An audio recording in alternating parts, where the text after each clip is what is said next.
Welcome, everyone. We'll just give just another few seconds to let people come in. I'm glad you all saw that the time was 8 p.m. Sorry for the back and forth about that.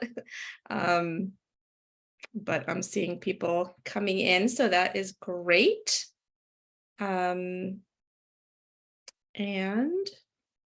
I think we will officially start. So welcome everyone. Ben, Kelly, and Ola Ozernov-Palchik and myself, Miriam Fine, have started this Brookline Literacy Coalition this year, and we've been doing these events and have been incredibly fortunate to have so many wonderful guests come and talk with us and present to us about all kinds of important and interesting topics that relate to literacy. Today, this evening, we have Dr. Tiffany Hogan. And so I'm going to introduce her, and then she will present to us, and then we will have time for questions. So please put your questions in the chat. We will monitor them and hopefully have a nice discussion at the end. So Dr. Tiffany Hogan, thank you so much for being here. Dr. Hogan is a professor in the Department of Communication Sciences and Disorders at MGH Institute of Health Professions in Boston. She is the director of the Speech and Language Literacy Lab, otherwise known as SALE, and research associate at Harvard University. Dr. Hogan has published over 100 papers on the genetic, neurologic, and behavioral links between oral and written language development, with a focus on improving assessment and intervention for children with developmental language disorder, or DLD, dyslexia, and or speech sound disorders. Her advocacy for children with communication disorders has led her to co-found a DLD informational website, that's developmental language disorder website, and to host a podcast, which we've shared in our newsletter, which is wonderful, and to organize an annual conference on implementation science in communication sciences and disorders, and to contribute lots of great information and articles and numerous news outlets, including New York Times, Boston Globe, and lots of television and radio appearances as well. So thank you so much, Dr. Hogan, for joining us. And I will give the floor to you. Thank you so much for having me. What an honor. Okay, it looks like I need access to share my slides. Oh. And I will do that. Fantastic. Okay, I got it here.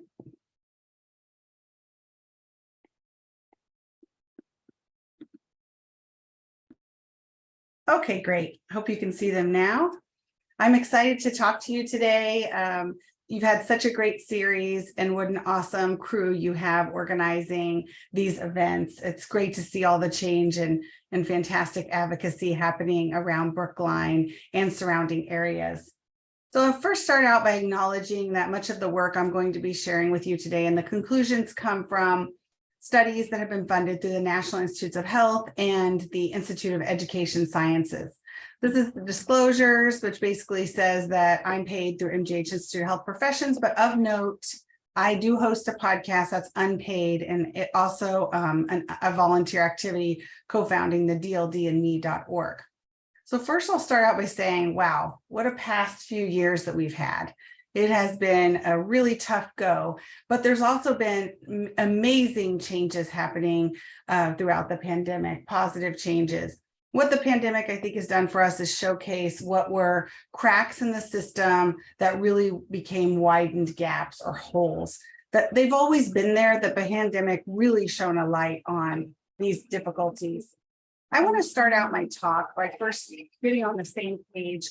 When I'm giving a talk thinking about reading and reading disabilities, I first want to start out by making sure we're all thinking around the same idea of what does it really mean to read. So I'll first start out with an example. So in this example, a grandson reads a German novel to his grandfather every week.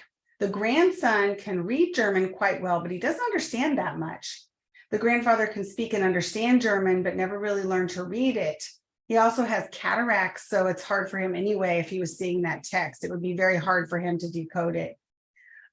When the grandson visits with his grandfather, who's really reading here? Is it the grandson who's speaking the words on the page, but cannot really understand fully those words? Or is it the grandfather who can't read the words on the page, but can understand the book? Which one do you think it is? Is it the grandfather or the grandson? So you could just think it to yourself here. Which one is it? And you might already know it's a bit of a trick question. So what I'm going to argue is that neither one is reading, the grandson or the grandfather, because reading involves reading comprehension, which is the product of reading words on the page and then understanding the language created by those words. And this has been formalized in a view called the simple view of reading, which is a way to capture the complexity of reading comprehension. And what's been shown in thousands of studies across numerous languages is that understanding a person's really reading comprehension, if you can understand their reading comprehension, if you know their ability to read words or have word recognition and their ability to understand language that they hear. So what's the difference between those two? Well, word reading is the ability to accurately translate printed letter patterns into spoken words. When I say spoken words here, I don't mean necessarily reading out loud. Even if you're reading silently to yourself, you have an inner voice. So you're still speaking it in your inner voice. One of the ways we test word reading can seem kind of counterintuitive, and that is we often ask children to read non-words. So this gives us a sense of how well they're able to tackle new words, because these are non-words, but you've got to remember for children, all words are non-words until they tie them to meaning. So you're probably easily able to read these words, even though you might never have seen them because you have a good understanding of English letters and letter sound patterns. Now, listening comprehension is the ability to understand spoken language. So it's understanding the spoken language created by text, but also just the spoken language that we hear in our ambient environment. So let me give you an example. I'm going to have you listen to a very short passage and then ask you some questions. This would be an example of testing your listening comprehension. But I'll tell you right up front that I'm trying to induce what it might be like to be a person who has difficulty comprehending a passage. So if you feel yourself not comprehending it, that's part of the trick. But we'll go back and really think about why it was difficult for you to understand it. So here's the short passage. And again, this is very similar to what a child might experience when you're testing their listening comprehension. You read a short passage aloud and ask them some comprehension questions. Sally first let loose a team of gophers. The plan backfired when a dog chased them away. She then threw a party, but the guests failed to bring their motorcycles. Furthermore, her stereo system was not loud enough. Obscene phone calls gave her some hope until the number was changed. It was the installation of the blinking neon lights across the street that finally did the trick. Sally framed the ad from the classified section and now has it hanging on her wall. Okay, so let me ask you a few comprehension questions. Where did Sally put the gophers? Why did Sally want the guests to bring their motorcycles? And what did the ad say? Well, you're likely having difficulty answering these questions, even though you might have known the vocabulary words in the passage, and maybe even you were able to really attend to all of the words and understand some of the grammatical aspects. And that's because you don't have a solid grasp of the background knowledge. So the background knowledge you need for this passage is the title. So the title of the passage is Getting Rid of Bad Neighbors. And now we'll look at it again. Sally first let loose a team of gophers. The plan backfired when a dog chased them away. She then threw a party, but the guests failed to bring their motorcycles. Furthermore, her stereo system was not loud enough. Obscene phone calls gave her some hope until the number was changed. It was the installation of the blinking neon lights across the street that finally did the trick. Sally framed the ad from the classified section and now has it hanging on her wall. Now, I think Sally's the bad neighbor, but this is just a good example for you. Where did Sally put the gophers? Well, now we know that she must have put them in her neighbor's yard. Why did Sally want the guests to bring their motorcycles? Because they're loud and they have irritating noises that might irritate her. What did the ad say? Probably apartment for rent or house for sale. So now that you had the background knowledge, you're able to really tie in that background knowledge and connect it to what you're hearing. And that's a big part of how we comprehend the language around us, is by applying background knowledge to what we're hearing new. And children have difficulty, even have trouble suppressing the irrelevant background knowledge they might not need. I like this quote, especially here in the Northeast: "We hear and apprehend only what we already half know," by Henry David Thoreau. And we know that is true. Knowledge is a big, important part. And you might have heard that related to comprehension, but it's not the only thing. And we'll talk about all the components needed for good language comprehension.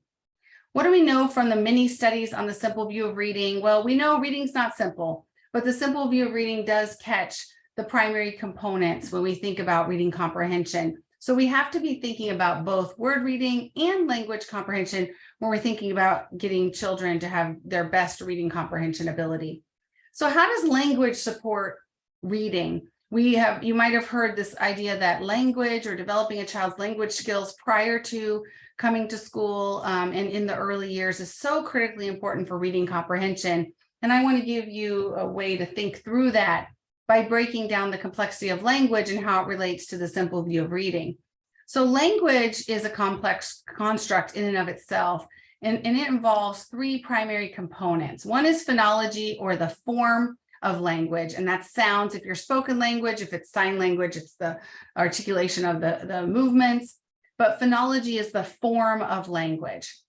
And we know that the form of language, in particular sounds and how they're connected to letters and represented by letter patterns, is most directly related to word reading. The other aspect of language is pragmatics, or the social use of language. And the third aspect is content, or vocabulary and grammar, the meaning behind language. And we know that this use and content is most directly related to a child's listening comprehension. Now, this is a simplified, because we know that word reading is actually affected by all of these components, and so is listening comprehension to some extent. But this is a simplified version to really help you think through how children are developing form, use, and content from birth, and even in utero. They're developing these skills that's setting the foundation for both word reading and listening comprehension. And this is quite a famous model or visual now, called the reading rope, which really lays out some of the malleable factors underlying language comprehension or listening comprehension. I use those interchangeably. We actually did a study showing that they can be used interchangeably. So language comprehension, or listening comprehension, and word reading, and some of the components and how they're developing over time to create a skilled reading comprehension. Now, we've used the simple view of reading to help us subgroup the ways that children might have difficulty comprehending text. So we know that poor readers are not all the same, and the simple view has been very helpful to categorize poor readers. So what we've done with several studies, and many have followed, so there's really a converging evidence showing that if you take children who score poorly on a reading comprehension assessment, where you've asked them to read passages and answer questions, you can dig deeper to see what is the area of breakdown. And that's driven by the framework of the simple view of reading. So what we do is we take word recognition, and we categorize children as having poor or good word reading skills, so reading individual words or non-words. And then we take children and categorize them according to listening comprehension, whether they're good or poor at answering questions that they hear after listening to a short passage. And we find one group of children in this quadrant model are children who have poor word recognition but good listening comprehension. And these are very characteristic of children we say have dyslexia. So we know what we know about dyslexia is primarily a word reading deficit. So it's difficulty with connecting the letters and sounds to read words. So here are some facts about dyslexia. We know that a person is born with dyslexia. It persists across a lifetime because it's a brain difference that makes it difficult for them to connect letters and sounds. There's a range of severity, or a range of prevalence that you might see, but mode or median of that prevalence is usually about 1 in 10, so about 10% of children. It cuts across socioeconomic status, so coming from low and high resourced families, and it also cuts across other disorders. So you can have a child with ADHD and dyslexia. You have a child with dyslexia without any other difficulties. The key deficits are really in connecting those letters and sounds and the area of the brain that connects those two. Now we have many laws in place now for early screening. And that is what, school districts are really working towards now, is some early screening and hopefully early intervention for these children. Here are some resources. You will receive this PowerPoint and a resource page, so you can learn more about some of these resources around dyslexia. There's a lot of great resources. Now, the other side of the quadrant were children we found who had good word reading, but poor listening comprehension. And these children have typically been referred to as poor comprehenders. They've also been referred to as children who have a specific comprehension deficit. We've called them in the past hyperlexic-like, but they don't have autism, which is typically associated with hyperlexia. Now, what's interesting about these two groups is that we often find that they can have the same poor reading comprehension, but way to reading comprehension deficit is very different. So in one case, reading comprehension deficits are due to poor word reading. And the other case, poor reading comprehension is due to poor language comprehension. Poor comprehension can occur for many reasons, including having limited English language skills, for instance, but that's not a deficit. That's something that the child has at that moment. But it can also be, children who have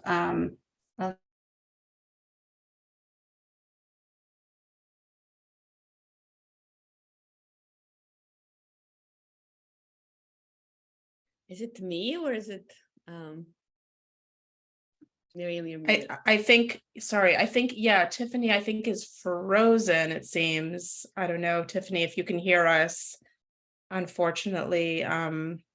Disorder that we refer to. Okay, there she is. Oh, sorry, was I cutting out for a minute?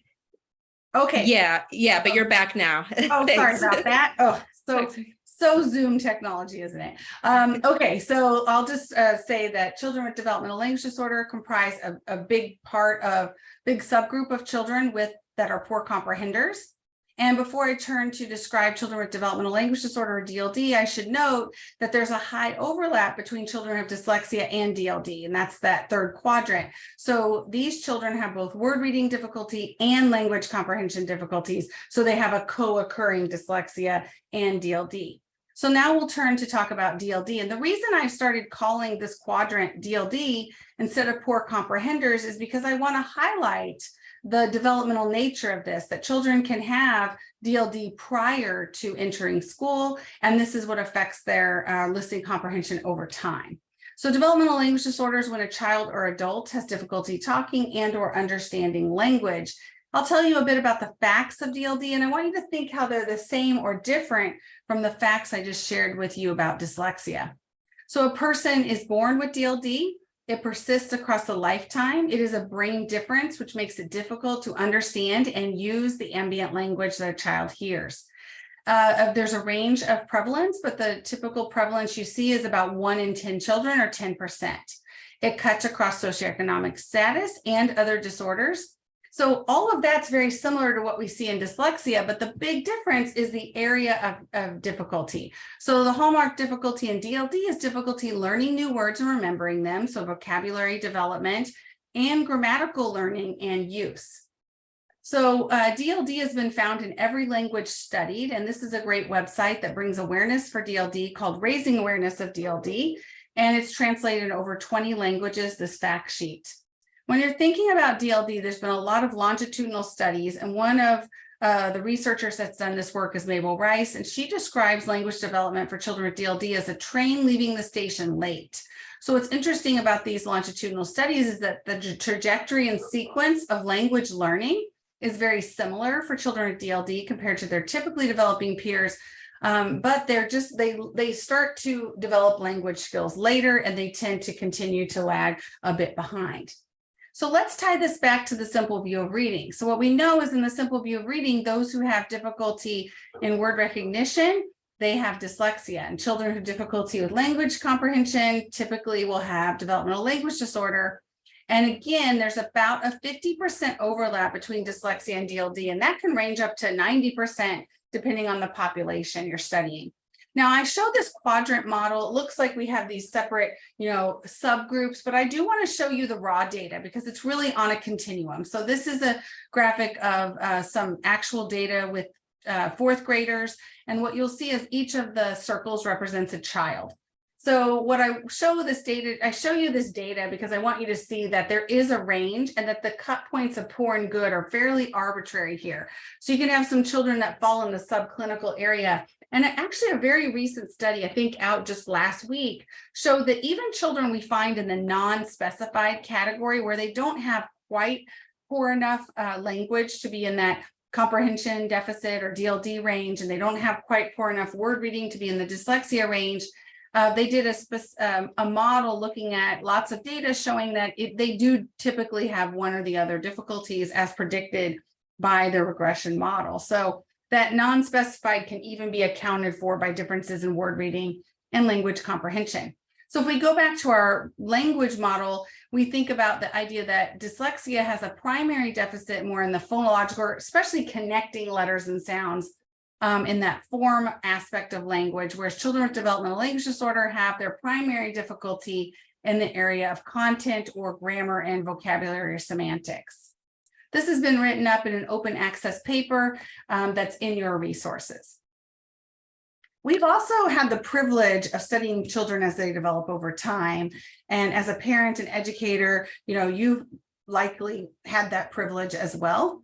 And let me see here. I'm going to turn off my video to see if that helps a bit with the connection. I just want to make sure I don't lose you all.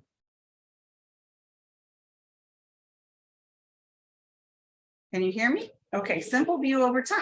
So what we find is that when you study the simple view over time, and this is a representation of some data we collected on children each year as they progress from pre-K to grade 3.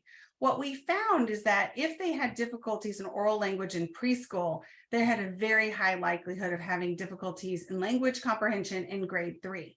The same was found for deficits in code-related skills like phonological awareness, letter, sound knowledge, and rapid automatic naming for later word reading. So we have a bit of a, not just red flags for early development, but we have a crystal ball here. If a child has difficulty in preschool in oral language or code-related skills, this is a sign that we need to intervene and really support them as they're learning how to read words and to comprehend text. And this is really important because one of the reasons we often don't see early identification is this old view, right? So children who, when we're trying to assess a child's reading, if they can't read, it's hard to assess their reading. However, because we have this longitudinal view, we can connect the early precursors to both word reading and language comprehension, and that can give us some indications of risk for having difficulty with reading, and we can intervene early. So some of the implications from our longitudinal studies show us that these are separable skills. So they're highly overlapping, but they are separable. They both need to be stimulated. So we can't just stimulate early code reading code skills like phonological awareness and letter naming. We have to stimulate also oral language skills at the same time, like vocabulary and grammar. And because we have these longitudinal studies linking these early abilities, that gives us a window into early identification of word reading. And now I wanted to just touch on a topic that is near and dear to me, and that is DLD and early identification of DLD. First, I want to ask you, why do you think that DLD is not better known? So I did mention that DLD and dyslexia have the same prevalence, about 1 in 10 children. And I've thought a lot about this in terms of why you might not have heard of DLD, but you are very likely heard of dyslexia. I think there's a couple reasons. One is language. It's hard to explain. I mean, as I showed you, it's very complex. It's multidimensional. Another important point is that language difficulties are easy to conceal.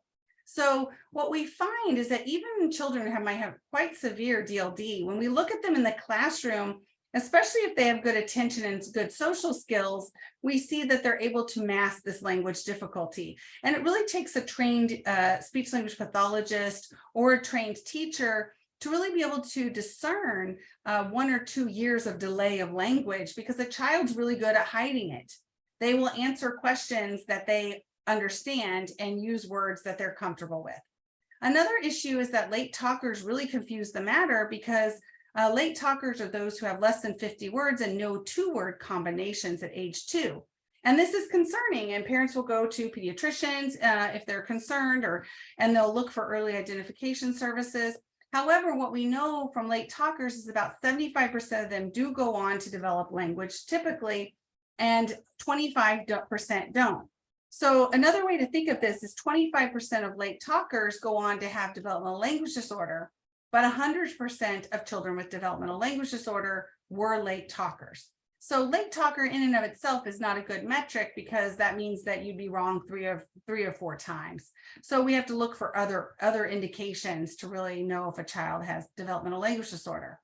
Another one is that language has really been the domain of speech language pathologists, whereas dyslexia, studied by a recent paper we did, looked at over 20 definitions of dyslexia by different organizations, whereas DLD has primarily been studied by speech language pathologists, some linguists, and some cognitive psychologists. The big problem we see too is that it's been called by many different names. So Wendy Georgian, who is at Northeastern, she and I wrote a short article for DLD and me about the different terminology that's been used for developmental language disorder. And in research, these same children have been referred to as having primary language impairment, specific language impairment, language learning impairment. Clinically speaking, in the DSM, you see that these children are referred to as having language disorder or specific learning disability in language. In terms of insurance, the ICD-10 codes refer to expressive language disorder or expressive receptive language disorder.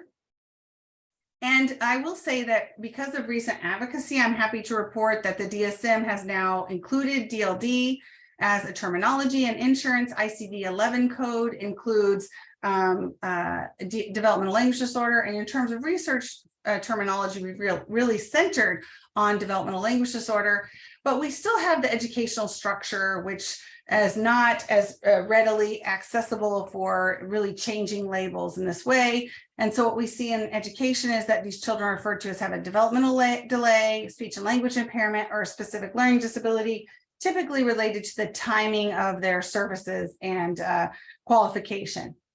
So what we've done is really try to advocate for these children through dldandme.org, which has lots of different articles written for parents, teachers, and lay persons and SLPs. And so we have lots of different short articles where we're summarizing research around developmental language disorder, like school achievement and developmental language disorder, what is a neurodevelopmental disorder, diagnosing and treating, the difference between DLD and autism spectrum, just for example. We also have a DLD Awareness Day that was started in 2018. So we're heading into 5 years. We have one day. Dyslexia has a whole month of October. We have a day. We're working towards that month. But what we've done internationally is light up a lot of landmarks. So even Niagara Falls has been lit up each year in purple and yellow to bring awareness to DLD. So speaking of all this awareness, what do you think in terms of how many children with DLD are identified in schools as having language difficulties in kindergarten? This is a statistic that was first documented in the mid-90s and continues to show up each year since then, including last year in our own studies. So is it 90% of children are identified, 75%, 50%, or 20%?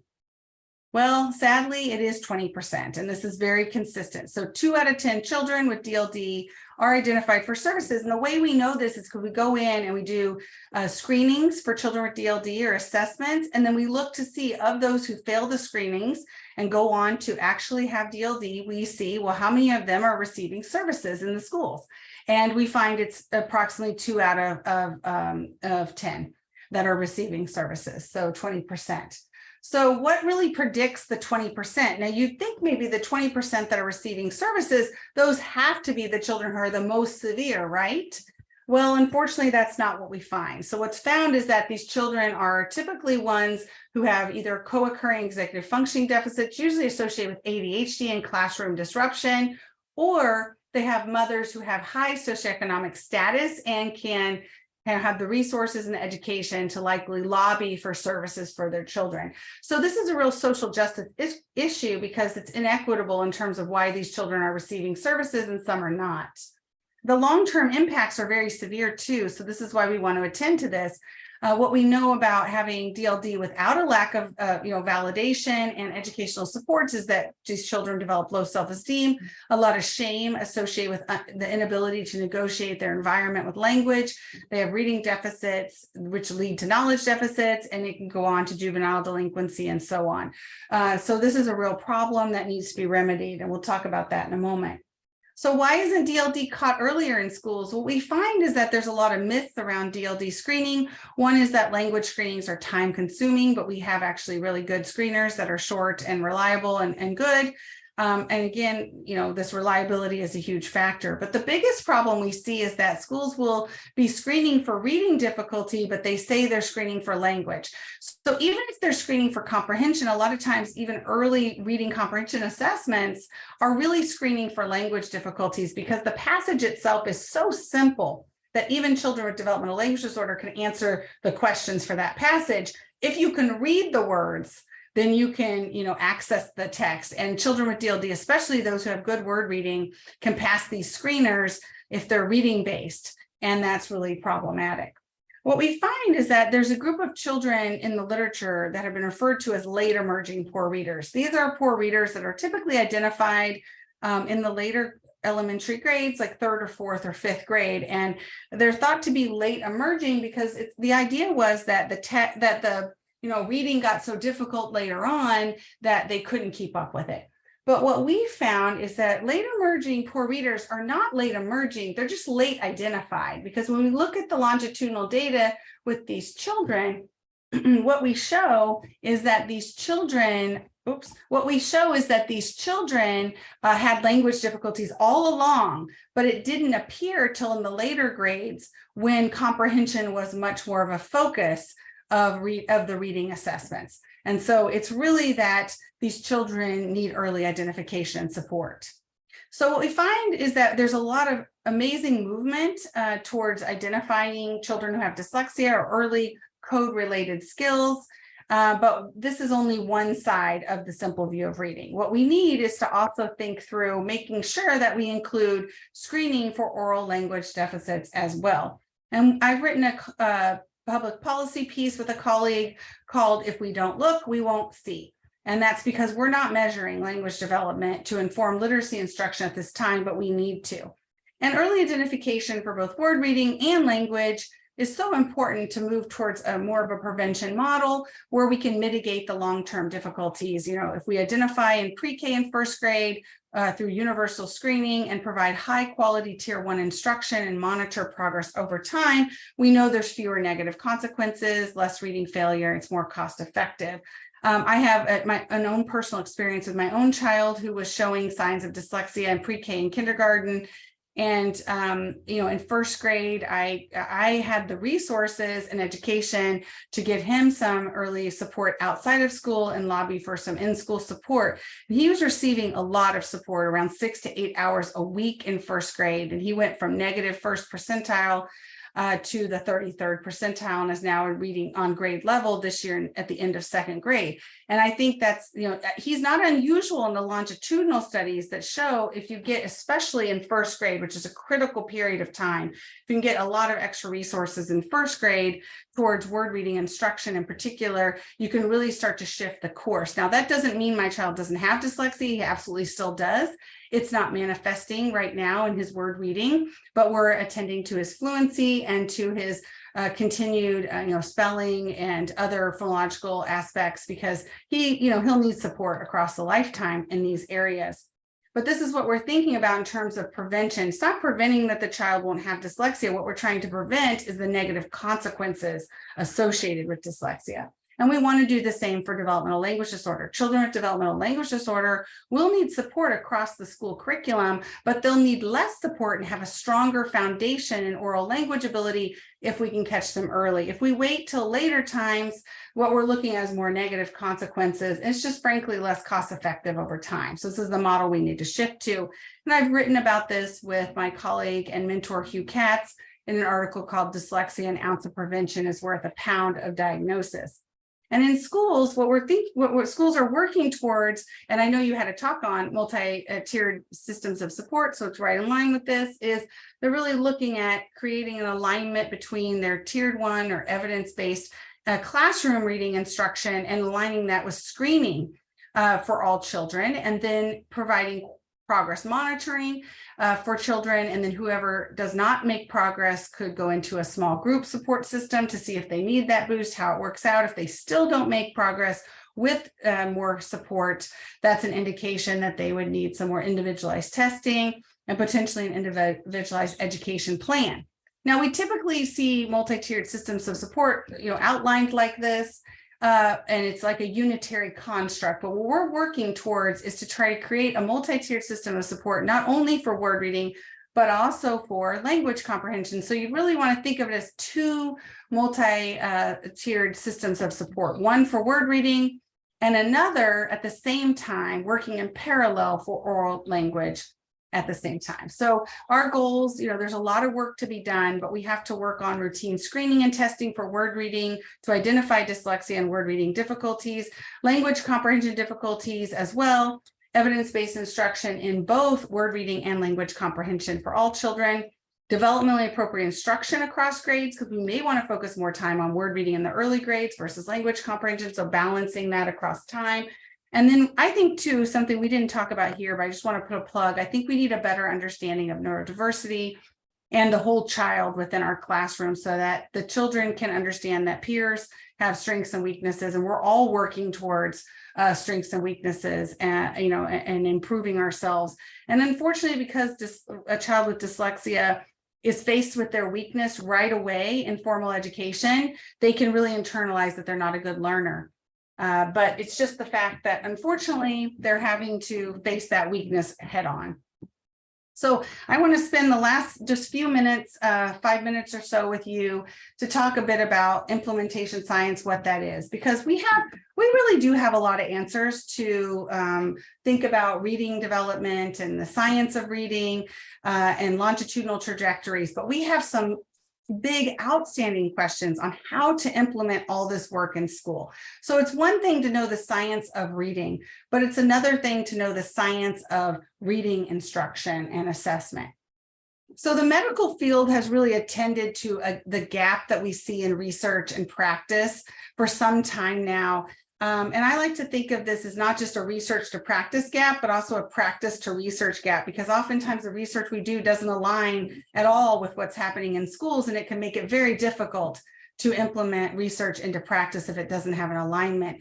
So a often cited statistic from medicine is that it takes approximately 17 years for only 14% of efficacious research to make it in practice. So I sometimes say it takes, more than 15 years for less than 15% of research to make it to practice. And this is really an abysmal type of statistic when we spend hundreds of millions of dollars, tax dollars to create research, but it doesn't make it into practice. So the old view of getting research into practice was very linear. So the idea is that you would do this efficacy study like in a laboratory, very controlled, to say this is something that makes a difference. This is an intervention that works. And then you would go into the schools and you would do the effectiveness studies to say, how are we going to make this work in real life? And then we start to think about more implementation work. So it's very linear in the process. But what we know is a better way to look at it is much more iterative. So the idea is that as you're doing even very basic science, you can start to consider how that science might be practiced, how that might implement into the schools. So for instance, when I worked on an intervention study, we did a randomized control trial, but we tried to create lessons that would be more likely to be implemented in schools if it was shown to be effective. So we, for instance, worked with teachers right up front to say, how much time would you be able to give in your school day to oral language instruction? And they, we went round and round and worked with them. And it was like, okay, 30 minutes a day. Okay, well, every day, right? And they're like, well, actually 4 days a week, because there's a lot of field trips, there's sickness, there's holidays. So let's do 4 days a week. So just things like that can really make it more likely to be implemented.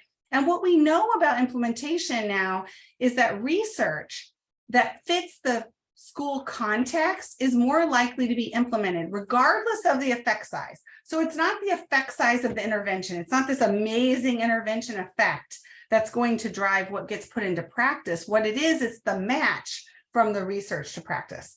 And that's really important. So we see there's this iterative process of really pre-implementation, really thinking through what's the problem and how can research fit it. And then when we look at implementation, it's all about how can we have better strategies and look at barriers and to facilitators to implementation. So in thinking, for instance, about dyslexia screening, what are the barriers of facilitators to implementation? One barrier could be that there's not enough time. There's maybe teachers aren't educated on this. There's not even it's as simple sometimes as there's not a good data management system. So we can give it, but then once we give the screener, we have no way to really think through the results. And then we want to think about sustainment. So what are the tweaks we can make now to make something more sustainable over time? And I've been thinking about this a bit with my colleagues. We wrote a paper in 2020 called Translational Science, a roadmap for the science of reading, which really looks at how we can do a better job implementing. And I've had the honor of working with schools. My primary school district I work with is Worcester Public Schools, but I work with school districts all over Massachusetts and the United States with my partners. And we've really been working with educators on finding better ways to have early identification systems for not only dyslexia, but for DLD as well. And then once they're identified, what do we do? How do we provide effective small group instruction? How do we support both general and special education efforts around these children? And we have a few NIH grants, one focused on assessment and one focused on tier 2 intervention for language instruction. And my most valuable research lessons have been learned while working with my school partners. And what I say about this is that, with researchers, it's really safe to only do research in the lab. We feel very comfortable there. But partnerships are so important. Partnerships are really the key. And I love this quote, a ship is safe in a harbor, but that's not what ships are for. So we can be safe in our labs, but that's not really the case. And teachers can be very safe in their classrooms doing what they're used to doing. But when we work together, we can really push our comfort zones through open communication about shared goals. And really, what's the currency? The currency for researchers is often papers and grants, whereas the currency for educators is really student outcomes and working with parents and school committees. So we've been working with partnerships and getting out of our comfort zone by really partnering with local businesses to support communities. So we have a small grant with RSM accounting firm, and we've been helping in Charlestown families and communities there. And we've been really leaning into this implementation model. So looking ahead of time, working with our educators and really listening to them and trying to put voice to their concerns. So we had a paper on educators' perceptions of barriers and facilitators to implementation of screeners for developmental language disorder and dyslexia, and really thinking through what would make the screeners more likely to be used. What are the barriers and facilitators? So we found that preparation for screening is important. The features of the screening in themselves, like the usability, the duration, the demands on the users, so the teachers, screening results, and how they're administered. So what was the mode administration, technical aspects? So these are some of the concerns.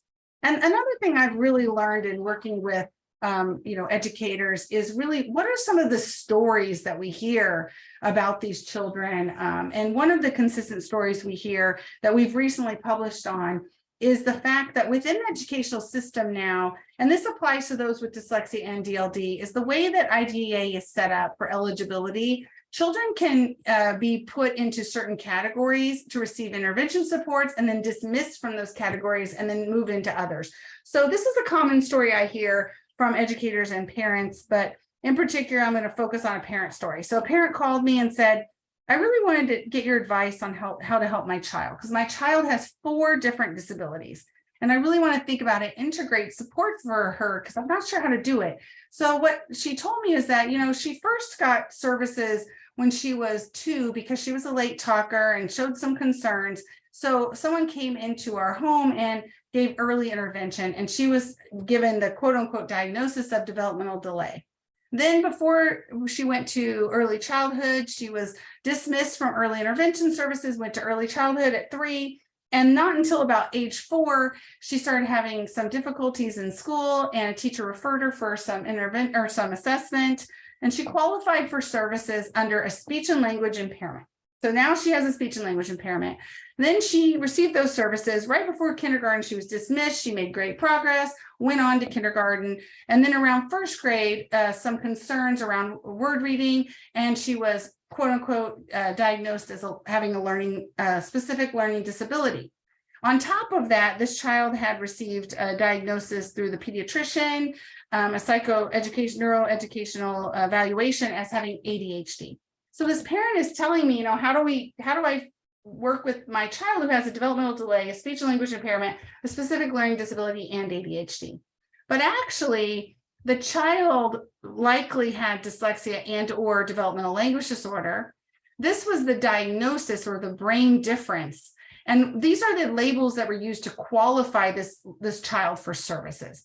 So the child was qualified for services under these IDEA labels, and also early intervention labels, but really underlying all of these labels is one consistent diagnosis. And this is so confusing, as you can imagine, for parents who are navigating the educational system. So I've been working with the American Speech Hearing Language Hearing Association. We've been lobbying the Department of Education with some success to have a similar federal guidance around developmental language disorder to say that this is a lifelong different brain difference and that you can use the label of DLD. It's not precluded by IDEA, and in many ways could help parents to really better support and understand the language difficulty their child are going through, just like we saw for dyslexia. That was an edict that the Department of Education put out for dyslexia as well, that you can use dyslexia in public schools. You're not precluded from using it. So really the key here is that we need to work together, researchers and practitioners, to solve these system level problems, because we're often really in the weeds, and that's great, but we have to also think about the system. And I love this quote by Rosanna Komusedu, one of my co-authors and past students. Researchers know science and practitioners know practice, and only together can we improve early identification and prevention of language and reading problems, because we have to come together. We've created a model for implementation in school systems to really think through this pre-implementation, implementation, and sustainability, and all the different factors that can influence that. And we've been working on a lot of different dissemination models, not just research journals, but really thinking through, white papers with school districts we're working with. As mentioned by Miriam, I've started a conference on implementation science. We've created Google spreadsheets, for instance, that lay out, early language screening, and we're doing a review of those now. We've created lessons that was part of that randomized control trial around language comprehension pre-K to grade 3. These are 30-minute lessons, or over 800 lessons, and we have effectiveness data, so that's free and available, and there's lessons for middle and high school through other organizations. And I have the podcast. I've written, magazine articles, talked to reporters, pretty much talk to anyone I can, and work with Department of Education. And speaking of, we have a great one here, Mass Literacy, with a fantastic website with full of resources and really hardworking people trying to think through how to work with the school system. And I've had the opportunity of working with the New York City school system as well. And that's a mammoth school system, which has more children in its school system than the whole state of Nebraska, which is where I was prior to Boston. So 10 years ago. So there's, a lot of implementation work and really thinking through the complexity of a system here with the New York City Literacy Collaborative. So I'll stop there. I really want to thank you for spending time with me this evening. You are the change agents spending time on a Sunday evening listening to me. So thank you for really helping to change the world one child at a time. And now we have about 10 minutes, I think, for questions. Thank you so much, Tiffany. This was such an excellent talk, and you do so much. So just wanted to express my gratitude and how lucky we are to just hear you speak about all these topics. We do have some questions in the chat. I'll start with one, and then I'll maybe let other people. So there's one about, I guess some people are asking about the screener for DLD, and I know you touched upon that. And what I was wondering is, from a legislative perspective, where we with implementing a DLD legislation, how is it connected to the dyslexia legislation? Are we trying to sort of like just make the screeners to be much more all-encompassing than they are? So I just wanted to kind of, if you could talk about that a little bit.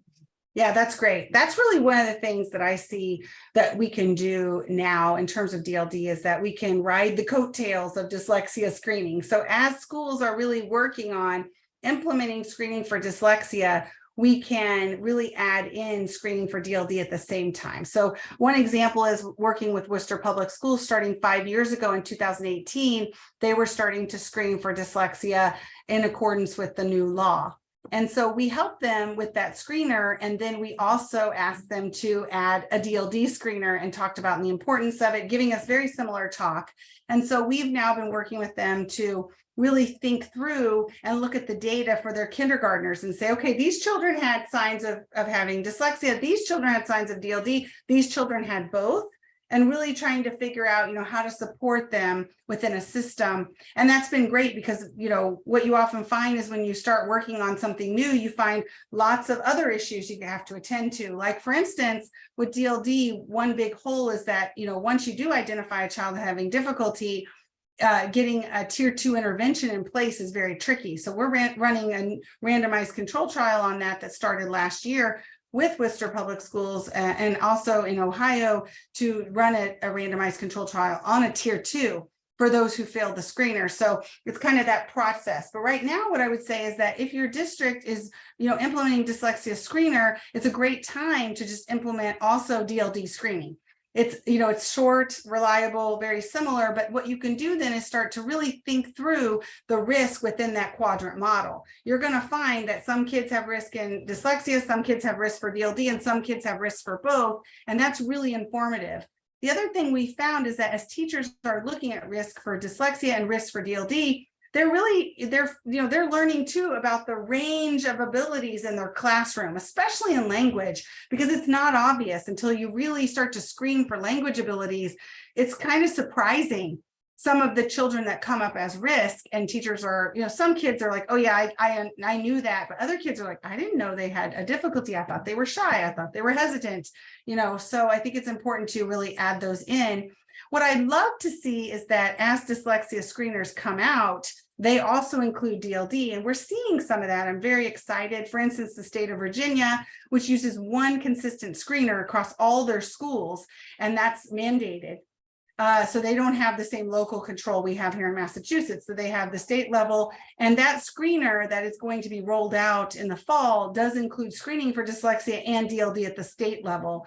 A lot of new screeners coming out do include some language aspects, but what's critical here is it can't just be comprehension. It has to be oral language, because if it's just comprehension, that can sometimes involve word reading. So we need to strip the word reading out. But there's several metrics that, several available screeners out there, and they're listed on our spreadsheet, and there's more and more coming out. Seriously, like every month, there's more and more coming out. So I think if we just build it into our system, that's what's going to be the most powerful for understanding these groups. And in the past, SLPs have done some screening, some kindergarten roundups or things like that. But what we need to do is implement that across the general curriculum. It can't just be on speech language pathologists to determine who has risk. It has to be the fact that teachers and everyone who works with these children are aware of this risk, because it needs to really be something that's stimulated in the classroom, not just by speech language pathologists outside of the classroom. Thank you very much. Thank you. And can I just jump in here, Ola, just to say that I think that that spreadsheet that you mentioned was linked to in one of the slides, I believe. Is that right? Yes, on the resource page as well. Okay, thank you. So yeah, so if people want to look at the list of those screeners, it's really a useful spreadsheet. Yeah. I see that Carol turned on her video, so maybe you could just ask your question. You have like such excellent questions in your chat, so I just like to ask the questions. Thank you. And thank you so much for offering this program. And Tiffany, thank you so much for educating all of us. I actually work in a specialized school for children with dyslexia. And I'm wondering what you had answered my questions in the context of your talk, but I'm also interested in what the remediation is like for children with DLD? And is that tied to like an auditory processing disorder? So just curious. Thank you. Oh, great question. Great question. So the remediation really looks at providing more explicit. It's very similar to dyslexia in the sense that you need systematic, explicit, multisensory instruction, but you need that instruction in vocabulary and grammar. So how systematic you are with working with children with dyslexia, systematically teaching them in an explicit way how to connect letters and sounds and patterns and how to kind of grow over time. That's what we've done for children with DLD, is we systematically, explicitly teach them vocabulary words and teach them how to be better vocabulary learners over time, and focus on grammar as well. And then we also look at the discourse level. So teaching them very explicitly how to tell a cohesive story by using story grammar markers. What we see is that when we teach these rich oral language, vocabulary, the discourse, grammar, that translates, as you can imagine, to better reading comprehension as well, because that really is, the same, processes, one in oral language and one in reading comprehension. But we also find that oral language comprehension in and of itself is a worthy target. We often think of it as only in service of reading comprehension, but these children are comprehending language in the classroom with their peers, in the playground, all in their, families at home. So teaching them these kinds of strategies, but it is really, a lifelong, difficulty, and one that requires some support along the way. We found that if you can target it early, like dyslexia, and depending on the range of severity, you can really see a great boost. But these children really do need support over time, and they need some attention over time. And we've also found that only receiving speech language services is not enough. It doesn't give enough dosage. That's why it's so important. It's kind of, again, and very analogous to dyslexia. If you have a child that has dyslexia who's receiving poor quality classroom instruction, but pulled out for high quality small group, that's not enough. It really has to be the alignment of having high quality classroom instruction and having high quality pull out instruction or push in instruction. That's going to really give the biggest boost. So that's why we want to have classrooms that have systematic, explicit scope and sequence around oral language, a systematic, explicit scope and sequence around word reading, and then catching children where they are on that scope and sequence and supporting them. So there's a lot of analogous for dyslexia and DLD, but we have to think about them occurring in parallel. Now, the question about auditory processing is a great one. Auditory processing disorder versus DLD is really interesting because you have a lot of difficulty around silos in our fields and also testing. So children with DLD will often score poor on an auditory processing assessment, because if you look at the details of those assessments, a lot of times it does involve some discrimination and vocabulary ability. And so it is interesting to see some of, much more need in collaboration around those assessments. And I think also thinking through what is the most appropriate support system. If a child has auditory processing, what is the outcome? Like, what are you going to say they need support in? And it's oftentimes very similar to what you need for DLD, but that's something that really has to be worked out. And I know Ash is working towards a better description of this as well. I'm on a task force with other oral rehab scientists trying to think through what this looks like. What are some of the similarities and differences? Because it can be very confusing. But the take-home message here is that there has to be systematic and explicit instruction for DLD and for dyslexia. And oftentimes they're the same kids that need support in both. Thank you so much. That's really helpful. I appreciate it. Let me just jump in because Ola had to go to attend to her child. So we also have a question. So while you're talking about similarities and differences and overlaps, can you speak just a teeny bit to this differences between the comprehension difficulties with autism spectrum disorder and children on the spectrum, and the DLD comprehension difficulties, and also what to do with both? Yeah, that's a great question. That's actually the #1 article that is read on our DLD and Me website, is the difference between DLD and autism spectrum, written by one of our colleagues who studies autism. So I highly recommend that short one, but a short article as well. But I will say that if you think about what I pulled up in terms of language, form, use, and content, The use part is the pragmatics of language, and that's a primary deficit for children with autism spectrum disorder. However, of course, that's not enough. To get that diagnosis, you need to have repetitive. The second category is repetitive, repetitive what? And I think also, what is the terminology? Now, I don't study ASD directly, so but I have a child who has ASD. So I do have some knowledge from a parent point of view, but basically you have to have a couple of criteria to qualify as having ASD. One is the pragmatic social use, the deficits in social use of language, and one is repetitive characteristics. That's what I was looking for, and repetitive behaviors. So what we find is that children with ASD do often have comprehension difficulties. And in terms of the terminology, there is some debate on this, but the recent guidance really says that we need to think of them in parallel. So we have to think about having a child, a child has ASD, what we say is the child has DLD associated with ASD.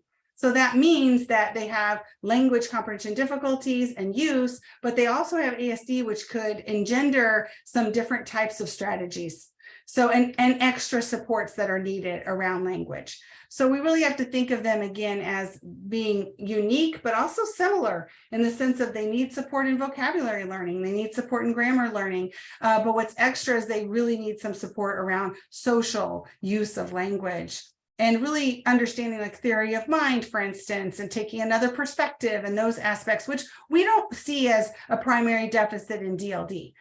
So, there's kind of the shared variance and some similarities and differences that need to be attended to. But what I often think about is in our research, what we think about is you have a child with DLD that does not have autism. And then you have a child with autism that has some DLD. But what we do is we think about what is, similar in what they need and what's different. And what we really come down to is the social support. Because children with DLD without autism, they still need some social support, but around language use. But children with autism need much more social support around language use and really theory of mind. So I'm sorry that's a bit complicated, but I'm just trying to get to the fact that it is complicated. Yeah, it absolutely is complicated. And so there's a lot that can be said, but you have done such a marvelous job kind of hitting on helping us understand the complexities, but also understand some really important features and ideas, with clarity. So thank you so much. Oh, good. Well, and also I'll say this really is rubber meets the road when you do screening, because we've been doing DLD screening, and the children who fail the DLD screeners are really homogeneous, or not homogeneous, heterogeneous. So we have children who have DLD, we have children who are English language learners who are failing the screener, not because of a disability at all, but because of lack of knowledge of English at that time point. We have children who have autism that fail the screener. We have children with intellectual disability that fail the screener. Some children with severe ADHD will fail the screener. So we have a variety of children that fail the screener, but we still want to provide language comprehension support to those children. But what we do when we provide that support in the tier 2 is try to figure out what's the next step for their individualized support. So would you say that like those resources that you shared for intervention that you've developed for different grade levels, that those could be useful potentially for all of those heterogeneous groups, or with additional sort of modifications, or no? So that is a great question. And I would say it's in progress, because we're running that randomized control trial right now. And we're testing out that small group instruction for those who failed the screener. What I can say is the lessons I gave you, that was created for full classroom. And we did a randomized control trial, and they were found to be efficacious in the classroom for children in a range of abilities. So they're tested for tier 1 or classroom instruction. We're now taking them and we've adapted them into small group lessons that are in line. If you think of it as if you have a systematic phonics instruction, and then you take that systematic phonics instruction, you make it really ready for more intense instruction for a small group. That's what we've done with those lessons. So those lessons are ready for the classroom, and now we've taken them to make them for small groups of children who are individualized, and we're really assessing that that the exact question, Miriam, is, are these small group instruction effective for all these children? Is there some children that they're more effective for? That's what I would hypothesize, is that we're probably going to find that they're most effective for those who have DLD only, and maybe some other characteristics, but likely we're going to need some more different types of or more intense instruction for those who have multiple differential diagnoses, that they're dealing with. Okay.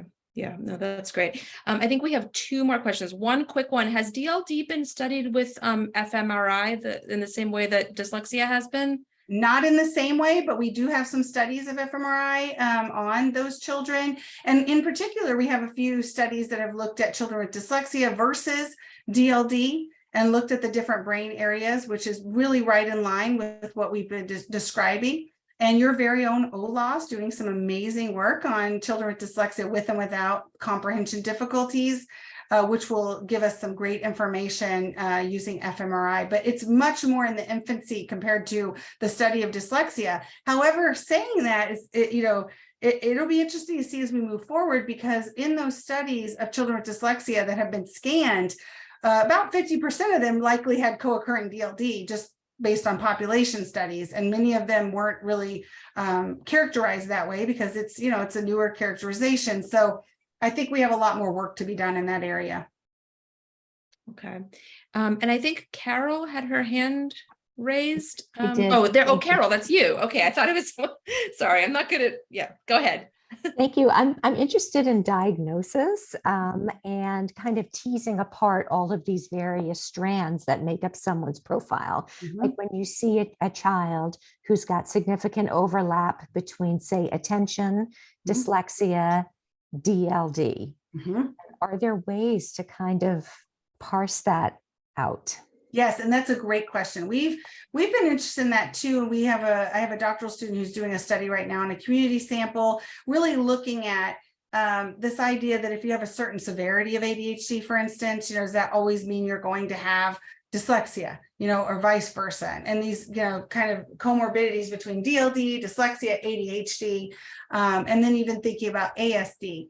And what we found is that it really is much more of a strand that we need to think through all of the individual strands. So we find children who have ADHD very severe, but don't have dyslexia, or children with severe dyslexia that don't have ADHD. So it doesn't mean just because you have one, you have the other. However, you're more likely to. So if you have one of the conditions, your likelihood of having another one is much higher than a child who doesn't have a condition. So if a child with ADHD is much more likely to have another difficulty, DLD, dyslexia, than a child who doesn't have ADHD, but that doesn't mean they have to. It's about a 50% overlap across the board, and there's a nice range. So what we suggest in practice is to really assess all of the components. So you want to assess their social use of language. You want to assess their word reading ability. You want to assess their language comprehension, and you want to assess their attention, their functional attention. So in practice, that might look like giving, a parent and teacher rating scale for ADHD, giving an assessment of word reading like the Tau read or the Woodcock reading mastery, giving an assessment of language, whether it's choral language around like clinical evaluation of language fundamentals or a test of narrative language, something that's oral language driven, and then some type of autism scale.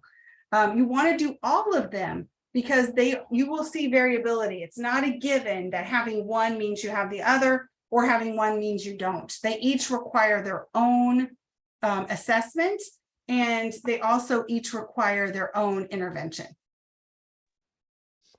Thank you. Do you also include, sorry, I don't mean to No. dominate. I'm so interested So in all helpful. of this. I love to hear this. Do you also find that a cognitive assessment like the WISC can start to get at that as well, like with VCI?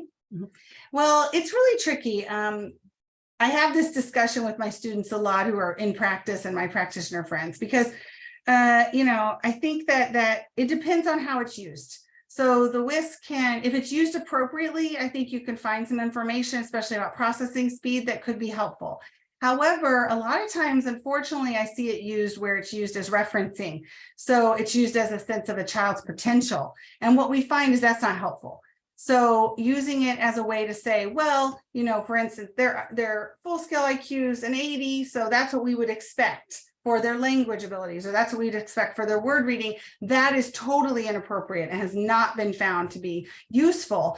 And there's many, that could actually be a great whole nother talk, maybe Miriam, is that someone could give on, you know, there's decades of research showing that cognitive referencing isn't good. However, it's happening every single day. It's happening in our schools. So I think that we have to be really careful about how we use those assessments. Because what we find is that those assessments the cognitive abilities don't impact the child's potential for doing well. For instance, in word reading or in language use, so we have to be careful how we use them. We know that children across the cognitive ability can make improvements in their academic performance around all of these components. So it's a great question. And I think it's one that we're still kind of thinking through. Thank you. Yeah, that's a whole other big topic. But thank you for touching on it, and we want to be respectful of your time. Thank you so much, Dr. Hogan, on behalf of Ben and Ola and all of us for presenting and answering questions. And thank you everyone who has attended. We did put the link to the resources in the slides in the chat.